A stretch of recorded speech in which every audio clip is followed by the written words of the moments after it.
خواتین و حضرات، السلام علیکم۔ آپ کا میزبان ڈاکٹر آصف جون آپ کو آپ کے پسندیدہ پروگرام نور حیات میں خوش آمدید کہتا ہے، اور اس کے ساتھ ساتھ میں آپ کو اپنے اس لاؤنج میں بھی خوش آمدید کہتا ہوں۔ مقدس لوکا کا انجیلی بیان، اس کا 17واں باب اور اس کی 20ویں آیت سے۔ انجیل جلیل میں یوں لکھا ہے، جب فریسیوں نے اس سے پوچھا کہ خدا کی بادشاہی کب آئے گی، تو اس نے جواب میں ان سے کہا کہ خدا کی بادشاہی ظاہری طور پر نہ آئے گی، اور لوگ یہ نہ کہیں گے کہ دیکھو یہاں ہے یا وہاں ہے، کیونکہ دیکھو خدا کی بادشاہی تمہارے درمیان ہے۔ اس نے شاگردوں سے کہا، وہ دن آئیں گے کہ تم کو ابن آدم کے دنوں میں سے ایک دن کو دیکھنے کی آرزو ہوگی اور نہ دیکھو گے، اور لوگ تم سے کہیں گے دیکھو وہاں ہے یا دیکھو یہاں ہے، مگر تم چلے نہ جانا، نہ ان کے پیچھے ہو لینا، کیونکہ جیسے بجلی آسمان کی ایک طرف سے کوند کر دوسری طرف سے چمکتی ہے، ویسے ہی ابن آدم اپنے دن میں ظاہر ہوگا۔ لیکن پہلے ضرور ہے کہ وہ دکھ اٹھائے اور اس زمانہ کے لوگ اسے رد کریں، اور جیسا نوح کے دنوں میں ہوا تھا اسی طرح ابن آدم کے دنوں میں بھی ہوگا، کہ لوگ کھاتے پیتے تھے اور ان میں بیاہ شادی ہوتی تھی اس دن تک جب نوح کشتی میں داخل ہوا اور طوفان نے آ کر سب کو ہلاک کیا، اور جیسا لوط کے دنوں میں ہوا تھا کہ لوگ کھاتے پیتے اور خرید و فروخت کرتے اور درخت لگاتے اور گھر بناتے تھے، لیکن جس دن لوط سدوم سے نکلا، آگ اور گندھک نے آسمان سے برس کر سب کو ہلاک کیا۔ ابن آدم کے ظاہر ہونے کے دن بھی ایسا ہی ہوگا۔ اس دن جو کوٹھے پر ہو اور اس کا اسباب گھر میں ہو، وہ اسے لینے نہ اترے، اور اسی طرح جو کھیت میں ہو وہ پیچھے کو نہ لوٹے۔ لوط کی بیوی کو یاد رکھو، جو کوئی اپنی جان بچانے کی کوشش کرے گا وہ اس سے کھوئے گا، اور جو کوئی اسے کھوئے وہ اس کو زندہ رکھے گا۔ میں تم سے کہتا ہوں کہ اس رات 2 آدمی ایک چارپائی پر سوتے ہوں گے، ایک لے لیا جائے گا اور دوسرا چھوڑ دیا جائے گا۔ 2 عورتیں ایک ساتھ چکی پیستی ہوں گی، ایک لے لی جائے گی اور دوسری چھوڑ دی جائے گی۔ 2 آدمی کھیت میں ہوں گے، ایک لے لیا جائے گا اور دوسرا چھوڑ دیا جائے گا۔ انہوں نے جواب میں اس سے کہا کہ اے خداوند، یہ کہاں ہوگا؟ اس نے ان سے کہا، جہاں مردار ہے وہاں گدھ بھی جمع ہوں گے۔ یہ ہمارے خداوند یسوع مسیح کی انجیل ہے۔ اے مسیح، تیری تعریف ہو، آمین۔ دوستو، جیسا کہ آپ نے سنا، ابھی میں نے مقدس لوکا کے انجیلی بیان کے 17ویں باب کا آخری حصہ آپ کے سامنے تلاوت کیا۔ پچھلے پروگرام میں ہم اس کے پہلے حصے پر غور کر چکے ہیں، اور میں نے آپ کو کہا تھا یہ خداوند یسوع مسیح کی خدمت کا وہ زمانہ ہے جہاں ان کے لیے ان کے اپنے شاگردوں کی تربیت نہایت مقدم ہے۔ سب سے پہلے ہم نے معاف کر دینے کے بارے میں سیکھا، اور خداوند یسوع مسیح نے یہ کہا کہ اگر تیرا بھائی ایک دن میں 7 دفعہ بھی تیرا گناہ کرے اور اس پر شرمسار ہو، توبہ گار ہو، تو اس کو معاف کر دینا۔ اور میں نے آپ کو بتایا تھا کہ انسان ہوتے ہوئے معاف کر دینا دنیا کا مشکل ترین کام ہے، اور شاگردوں کے ذہن میں یہ بات کہیں سے آ گئی کہ شاید اگر ان کا ایمان بڑھ جائے تو وہ معاف کر دینے کے قابل ہو جائیں گے۔ لیکن خداوند یسوع مسیح نے ان کو سکھایا کہ ایمان کی مقدار نہیں دیکھی جائے گی، ایمان کا معیار دیکھا جائے گا۔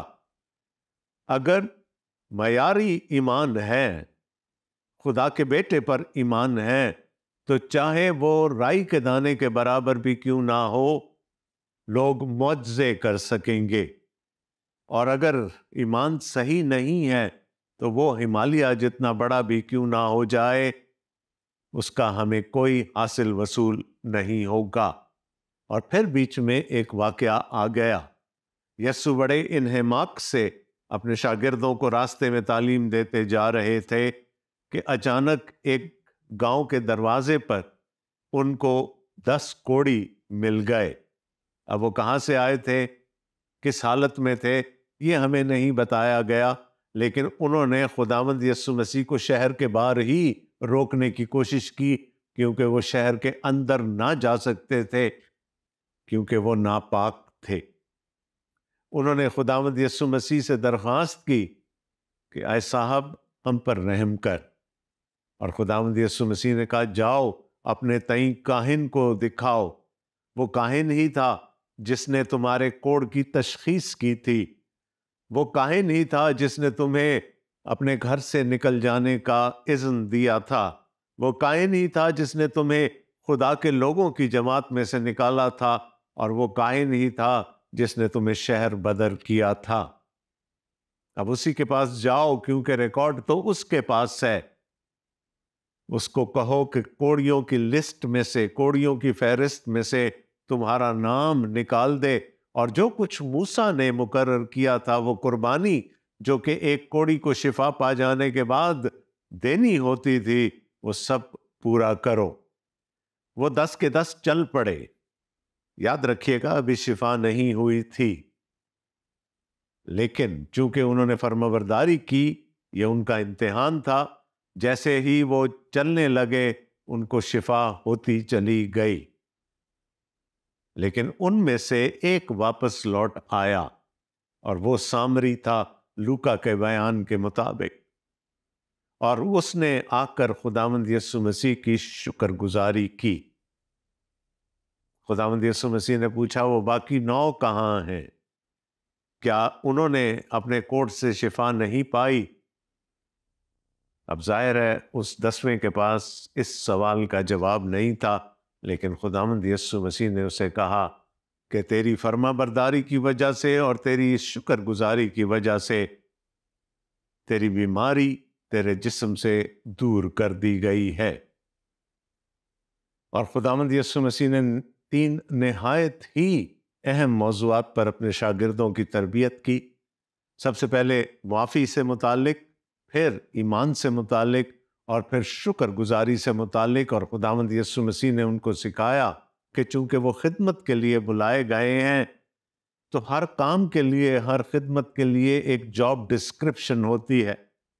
اگر آپ صرف اپنی جاب ڈسکرپشن پوری کریں گے تو شاید آپ کا مالک پلٹ کر آپ کو شکریہ ادا نہیں کرے، لیکن اگر آپ کچھ زیادہ کریں گے، اور وہ جو صرف اپنی جاب ڈسکرپشن کے مطابق چلتے ہیں ان کو خداوند یسوع مسیح نے نکمے نوکر کہا، تو ساتھ میں خدمت کے بارے میں اور سروس کے بارے میں بھی خداوند یسوع مسیح نے ان کو نہایت خوبصورت تعلیم دی۔ اور میں نے آپ سے یہ پوچھا تھا کہ ہم کیسے نوکر ہیں؟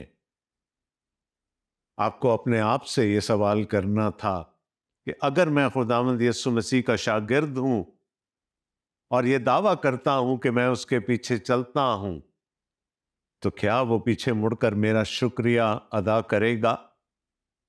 یا اگر میں بہت کچھ بھی کر بیٹھا اور خداوند یسوع مسیح نے مڑ کر مجھے یہ کہا کہ بھائی تو نے تو صرف اپنا فرض پورا کیا ہے، تو تو نکما نوکر ہے، تو پھر ہمارا مقام کیا ہوگا؟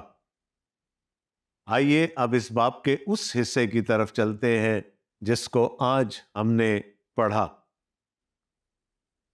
اب یہ سب کچھ ساتھ ساتھ چلتا چلا جا رہا ہے۔ خداوند یسوع مسیح تعلیم دے رہے ہیں، کوڑیوں کو شفا دے رہے ہیں، اس شفا میں سے بھی وہ تعلیم کا پہلو نکال رہے ہیں کہ اچانک فریسیوں نے ایک سوال کر لیا۔ یاد رہے کہ یہ فقیہ اور فریسی وہ تھے جو خداوند یسوع مسیح پر اعتراض کرنے کے لیے، اس کی ذات اقدس میں کیڑے نکالنے کے لیے، اس کی تعلیم میں کسی قسم کا لیکونہ ڈھونڈنے کے لیے اس کے پیچھے چلتے تھے۔ سوال کیا ہے؟ جب فریسیوں نے اس سے پوچھا کہ خدا کی بادشاہی کب آئے گی، اب یہ ہے وہ سوال کہ تو خدا کی بادشاہی کی منادی تو کرتا ہے، خدا کی بادشاہی کے متعلق تعلیم تو دیتا ہے، لیکن یہ خدا کی بادشاہی برپا کب ہوگی؟ تو خداوند یسوع مسیح نے جواب میں ان سے کہا کہ خدا کی بادشاہی ظاہری طور پر نہ آئے گی، اور لوگ یہ نہ کہیں گے کہ دیکھو یہاں ہے یا وہاں ہے، کیونکہ دیکھو خدا کی بادشاہی تمہارے درمیان۔ سوال یہ تھا کہ خدا کی بادشاہی آئے گی کب، برپا کب ہوگی؟ خداوند یسوع مسیح نے کہا یہ کوئی ایسا واقعہ نہیں ہے جس کے بارے میں تمہیں بتاؤں۔ خدا کی بادشاہی برپا ہو جائے گی، بلکہ خدا کی بادشاہی آ چکی ہے، اس کا سنگ بنیاد رکھ دیا خداوند یسوع مسیح نے اپنی پہلی آمد میں، اور اس کو کنسیومیٹ کرنے کے لیے، اس کو اس کی حتمی شکل میں لانے کے لیے، اس کا افتتاح کرنے کے لیے، اس کو انوگریٹ کرنے کے لیے خداوند یسوع مسیح کو دوبارہ آنا پڑے گا۔ تو یہاں پر خداوند یسوع مسیح اپنی دو آمدوں میں ایک تفریق بھی کر رہے ہیں۔ کیا رہے ہیں؟ خدا کی بادشاہی ظاہری طور پر نہ آئے گی۔ یہ نہیں ہوگا کہ کوئی تمہیں کہے گا کہ فلانی جگہ خدا کی بادشاہی آ چکی ہے، یا چلو مل کر اس دیس کو چلتے ہیں کیونکہ وہاں خدا کی بادشاہی آ چکی ہے۔ یہ ساری کی ساری، یہ کل کائنات خدا کی ہے، یہ اسی کی بادشاہی ہے۔ ہاں، وقتی طور پر اس دنیا کی، اس کائنات کی سرداری، اس دنیا کی بادشاہی ابلیس کے ہاتھ میں دے دی گئی، اور آدم نے دی۔ جب وہ خدا کا دیا ہوا اختیار اس نے گناہ میں پڑ کر ابلیس کے حوالے کر دیا۔